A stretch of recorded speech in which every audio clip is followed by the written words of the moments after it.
34 meter di atas permukaan laut. Jadi dataran rendah sahabat ya. Ini lebih mirip seperti labu Cina besarnya, 35 cm, bayangkan.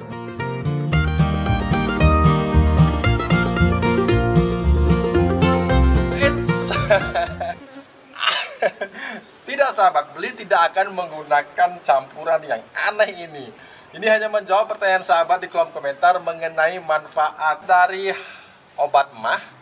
Kemudian ada yang menanyakan mengenai odol, bahkan kemarin ada yang bertanya mengenai minyak angin untuk tanaman. Nah, pada video kali ini beli hanya ngeprank saja karena ini aromanya juga ini bentar lagi harus beli buang di toilet mungkin ya. Tapi di sini sahabat, beli ingin sahabat untuk lebih kritis dan bagus sekali pertanyaan itu muncul di kolom komentar sehingga beli langsung bikin videonya. Apakah memang barang-barang ini diizinkan? Karena banyak sahabat organik yang bertanya apakah ini termasuk organik beli. Kalau saya menggunakan seperti tadi di awal video ada odol, kemudian juga ada minyak angin, kemudian juga ada apa? Oh, obat mah. Nah, jadi apakah ini termasuk organik bila saya menggunakannya? Begini sahabat, jadi kalau sahabat menggunakan sesuatu kepada tanaman, pertama harus mengetahui dulu mengapa kita menggunakan bahan tersebut. Misalkan seperti obat mah. Nah, obat mah banyak yang mengatakan efeknya bagus beli untuk tanaman. Secara pengertian sederhana mungkin iya. Karena emang di obat mah itu kalau tidak salah ada yang namanya magnesium, dan magnesium ini sangat dibutuhkan oleh tanaman. Begitupun juga di odol. Di odol, di pasta gigi sahabat, pasta gigi memang di dalamnya itu kalau nggak salah ada kalsiumnya. Jelas kalsium juga bagus untuk tanaman. Kemudian apalagi minyak angin. Nah, minyak angin ini tentu saja di dalamnya ini terbuat dari minyak atsiri asal dari tumbuhan nabati. Ini merupakan sebenarnya bahan organik juga. Dan biasanya bahan-bahan seperti ini digunakan untuk pestisida nabati.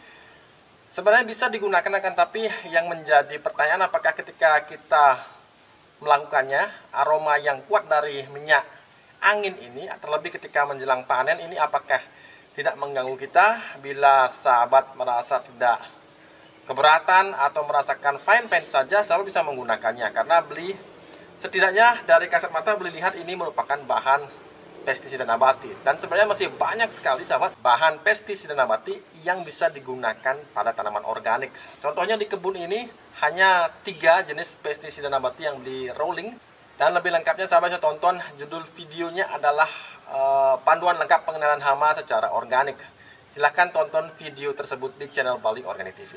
Ditekankan sekali lagi, perbedaannya adalah kalau kita memupuk dengan cara organik, kita membuat medianya hidup dan dihidupkan. Karena apa? Kita memberikan bahan jadinya, kemudian yang memproses adalah mikroorganisme yang ada di dalam media. Sedangkan kalau kita memberikan seperti tadi, misalkan ada aluminium hidroksida, magnesium hidroksida, jadi kita memberikan makanan jadi.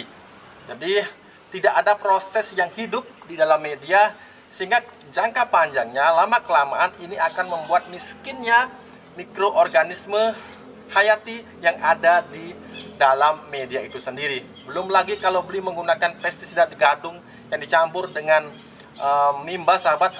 Jadi di sana beli yakini sekarang karena tidak adanya serangan jamur di sini, sampai sekarang tidak ada serangan jamur pada daun. Beli mulai meyakini bahwa senyawa yang ada pada umbi gadung maupun mimba ini bisa jadi sebagai anti fungi alami.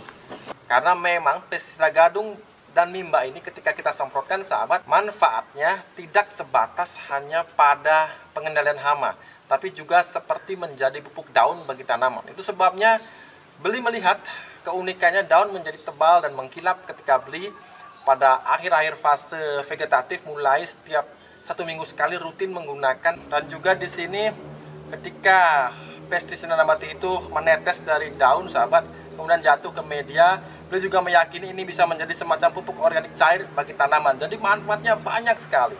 Silahkan dibikin videonya, sudah ada di Bali Organik TV, pestisida gadung, umbi gadung yang dicampur dengan daun mimba. Dan untuk pupuk organik cairnya, pupuk organik padatnya juga sudah ada videonya di channel Bali Organik TV. Kalau tanaman yang sekarang, berarti sahabat tinggal cari video-video beberapa minggu atau 2 bulan sebelumnya, pasti di sana lengkap panduannya apa yang berikan pada tanaman ini. Sebagai bukti, tanpa pupuk kimia sintetis pun sahabat, tanaman mentimun bisa tumbuh dengan sangat baik, bahkan ini di dataran rendah. Timun Jepang pagi ini beli akan panen yang ketiga jadinya sahabat ya. Nah, ini sudah cukup besar untuk kita panen sahabat, dan ukurannya cukup mengejutkan beli. Karena pada musim tanam timun Jepang kali ini besarnya agak sedikit keterlaluan. Sebentar beli akan tunjukkan seberapa besar timun Jepang yang beli panen ini. Ini usianya masih sangat muda, masih sangat enak. Dan kali ini beli akan dibantu oleh si koboi cilik. Di mana si koboi cilik? Ya. Ya. Juga ada si koboi junior yang akan membantu beli untuk memanen tanaman mentimun. Halo. Nah, jadi kita panen yang ukurannya sudah cukup besar, Dik. Ya, yuk panen. Potong bagian batangnya. Coba lihatin. Ini permisan. Cukup besar, yuk. Kita ambil yang di tengah sana, yang di sana.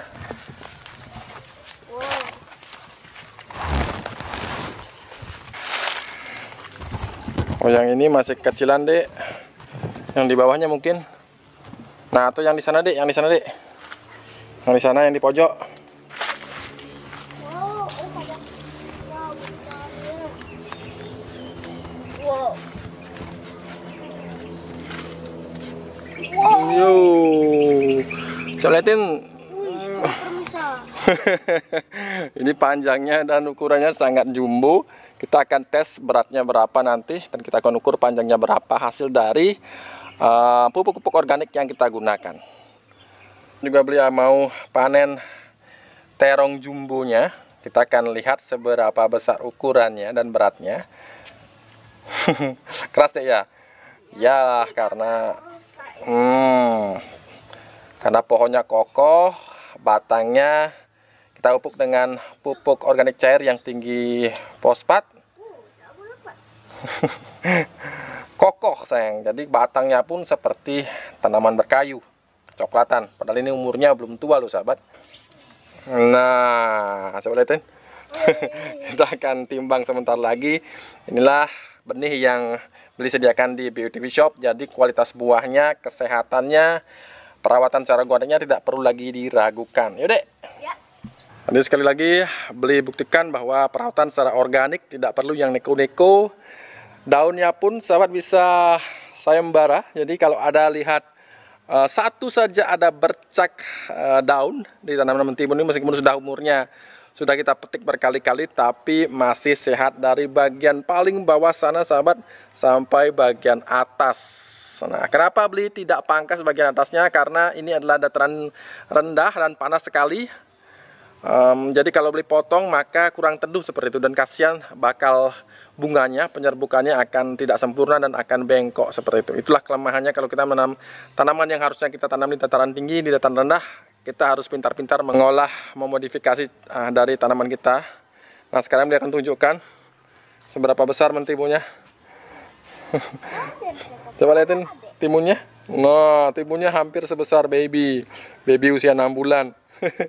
Kemudian ya, gedenya hampir sekepala baby 6 bulan. Jadi inilah bukti nyata dari bertanam organik. Nah, kemarin ada yang meragukan bahwa ini mungkin di dataran tinggi beli, bukan, nggak mungkin itu di dataran rendah. Nah, sekarang beli akan tunjukkan ya. Kita akan gunakan aplikasi di handphone. Sekarang beli akan ukur panjangnya berapa. Nah, coba dari bawah. Nah, seret dari bawah ya. Kita lihat berapa panjang dari mentimun Jepang ini. Nah, 35 cm. 35 cm sahabat. Jadi panjang dan besarnya pun ini lebih mirip seperti labu Cina besarnya. 35 cm, bayangkan. Ukurannya gendut sekali. Nanti ketika panen beli akan perlihatkan berapa diameternya. Jadi seperti inilah sahabatnya. Jadi jangan pernah ragu menggunakan racikan organik murni. Tidak usah menggunakan bahan yang aneh-aneh. Pasti tanaman akan besar sahabat. Tidak usah menggunakan odol atau obat emah. Jadi percayakan semua pada alam. Dari alam kembali ke alam. Beli akan ukur beratnya atau bobotnya berapa. Kita mulai dari timun Jepangnya sahabat ya. Nah, ini sekitar 461 gram. Kemudian ini sekitar 519. Jadi berat keduanya itu sudah hampir 1 kilo. Sedangkan masih terus berproduksi. Satu pohonnya itu yang boleh lihat bunganya itu sampai 11, 12, bahkan ada yang sampai 15. Jadi kalau misalkan sampai 10 saja yang jadi, maka potensinya sekitar 5 kilo per tanaman. Luar biasa bukan? Kemudian kita lihat si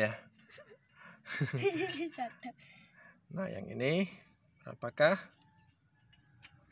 ini sekitar 322 gram. Berapakah jumlah potensi hasil dalam satu pohon? Satu pohon untuk periode pertama ini sahabat, karena ini akan panennya berkali-kali, usianya akan panjang. Tapi dalam satu periode berbunga yang melihat satu tangkai bahkan ada sampai 4 bakal buah. Kemudian banyak sekali, intinya paling tidak 10 buah seukuran ini bisa dalam satu pohon. Jadi potensi hasil per periode berbuah itu sekitar 3 kg. Bayangkan kalau sampai tua nanti sampai 10 kali periode, maka satu pohon bisa menghasilkan kurang lebih sekitar 30 kilo. Itu hitung-hitungan di atas kertas. Wow banget kan sahabat? Jadi tidak ada salahnya untuk mulai berkebun organik, karena berkebun organik itu usia tanam akan panjang sekali sahabat. Tanaman akan sehat seperti ini sahabat ya. Jadi ini sudah bukti nyata, tidak ada satupun yang sakit. Dan sekarang Beli akan perlihatkan apakah ini dataran rendah atau dataran tinggi. Nah, jadi di sini ada alat pengukur MDPL namanya Akurat Altimeter, didapatkan di Play Store. Jadi kita akan ukur. Nah, sudah kelihatan sahabat ya. Kecamatan Buleleng. Ini kalau tidak salah yang di tengah ini 34 meter di atas permukaan laut. Jadi dataran rendah sahabat ya. Atau mungkin yang di sini Beli juga belum begitu paham. Yang jelas antara 34 dan 16 meter di atas permukaan laut sahabat ya. Jadi merupakan dataran sekali lagi dataran rendah. Jadi bagi sahabat yang bertanam di dataran rendah, jangan putus asa, karena mentimun Jepang pun ternyata bisa tumbuh dengan sangat baik asalkan menggunakan metode organik ala Bali Organic TV. Oke, cukup sampai di sini video Beli kali ini. Jangan lupa untuk selalu berusaha menanamlah hari ini agar kita bisa panen esok hari. Sampai jumpa lagi di video-video Beli berikutnya.